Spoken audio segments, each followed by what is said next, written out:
Grupo Electrostocs, la cadena de distribución líder a nivel nacional en la distribución de material eléctrico, fontanería, automatización y climatización, ha estado presente por primera vez en el Salón Internacional de Soluciones para la Industria Eléctrica y Electrónica, Matelec 2016. Es apoyar una feria como reunión sectorial, queremos ganar notoriedad, queremos estar cerca de nuestros clientes y queremos llevar a término pues, lo que es la esencia, que es contacto entre el fabricante y el cliente, el instalador. Fundada en 1981, hoy por hoy Electrostocs es una empresa consolidada en el sector cuya labor avalan los más de 25.000 clientes que tiene repartidos por toda España. Una cultura de servicio y orientación al cliente que le diferencia de la competencia.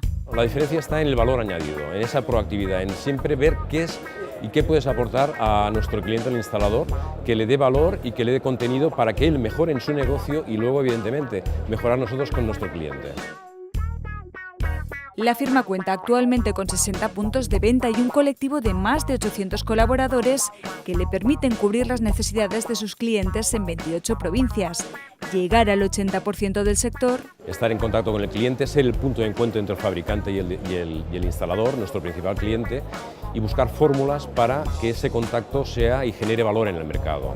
Y nosotros en ese sentido actuamos un poco de cadena de transmisión de todos estos factores. Clientes que han participado en las dos conferencias que la firma ha impartido durante la cita ferial.